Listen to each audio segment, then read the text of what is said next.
Take advantage of the Boxing King Media discount at BYD Sheffield.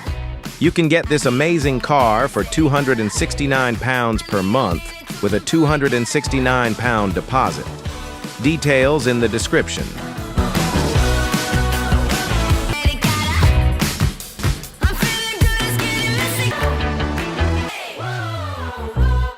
Boxing King Media, powered by BYD. Jamie Moore, just seen an intense face-off, but Jack, maybe I've never seen him rattled or kick off, but that's the first time I've seen something from him. Yeah, not when he slapped Josh Taylor. And he's... Oh yeah. I mean, like in a face-off sense, as in like not weighing. I don't think. For me, Jack's just had laid back, and Barbosa came and started sort of saying a few things, and Jack responded, but to me, it was just like the normal laid-back Jack, what you always see. You know, that trailer, the funniest thing is, I spent a bit of time with him in San Francisco when he went to watch Devin Haney and Prograis. He actually is like that day to day. That's his personality. Yeah? Barbosa? No, Jack. Oh, right, yeah, no, that's it, exactly. Yeah. He's actually quite funny. I was saying that before in a different interview. He's got a dry personality, but, he's a quiet sort of, keeps himself to himself, doesn't want to get in sort of limelight and be well known, be famous. He just wants to go and do his job, be a world champion, earn as much money as he can for his family, and then crack on. But people have been saying that to me, like, I thought it was a bit fiery face. I thought, I didn't think it was. I thought it was dead straightforward, to be honest. Yeah, well, fair play. You probably see him day to day, so that's what you think in it. But with regards to Pat Brown as well, we've seen him. First time I met him today, big unit. It's quite interesting speaking to him. His personality is completely opposite to how he fights, because he fights like a madman.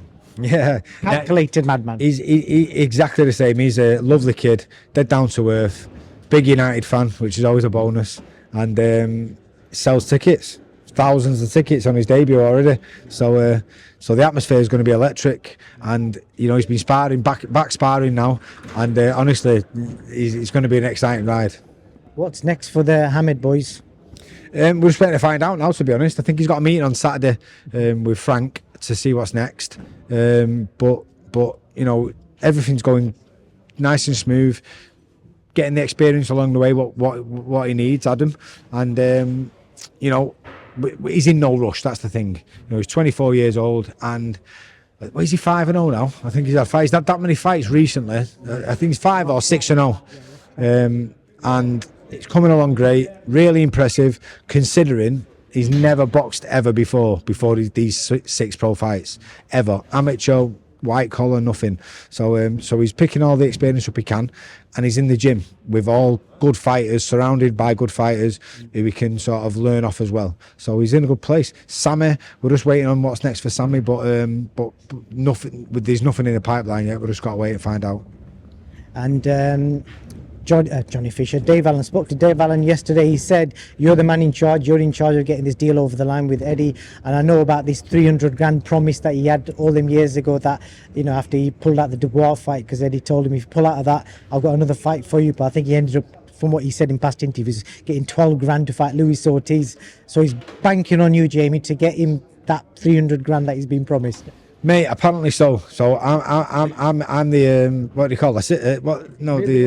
Manager? No, I'm his manager. I'm basically doing his manager's job, and I'm waiting for Eddie's call. So it'll be an interesting call, because listen, it's not an hard fight to make. It's really not, and it's a fight the fighters want, the fans want. It's a headliner in London, and the first fight was a great fight to watch. They're both great lads. I've got a lot of time for Johnny Fisher. Him and his dad, great characters. He's shown some balls in that fight, to come through. Dave, I love him to bits. He's a character, and it's just good fun having him around. But I'll tell you what, he's more dedicated right now than he's ever been in his career.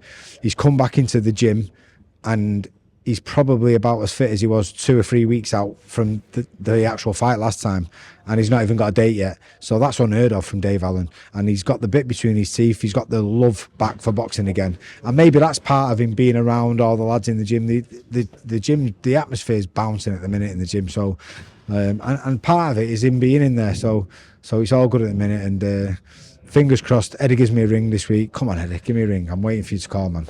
Last question for you now. It's a double question. Adam Azim at the weekend, we saw his performance. I wanted to get your opinion on his win and also how you see the fight between him and Dalton going now. And the third question within that, should they fight each other now? Like I just had this debate with Eddie then. Should they fight each other for thousands of pounds now, or should they wait till they both get 7 figures plus? You as a fighter, manager, give your input. Listen, it's a business, and I thought it was a solid performance, and Dalton Smith's looked explosive, so it's a great fight to make. But it's a great question: is why make that fight now when if they leave it 12 months and one or the other wins a world title, then it goes from 6 figures to 7 figures. So it doesn't take a rocket scientist, does it? Everybody wants to see these young guys coming through fighting each other, and I get it. And at some stages it makes sense, but that one for me, it should have been either made 6 or 9 months ago, and if not, then they should wait now, because they're both in that sort of no man's land in between being sort of British level and world level, so they may as well wait. Now they've waited long enough, they may as well give it another 6 to 12 months and then get paid well for it. Who's the favourite? Toss a coin. I mean, Dalton Smith's solid all-rounder, so is Adam. So, like really, literally is toss a coin. Listen, I got a question for you. Where can discipline take you? Discipline points you toward your goals.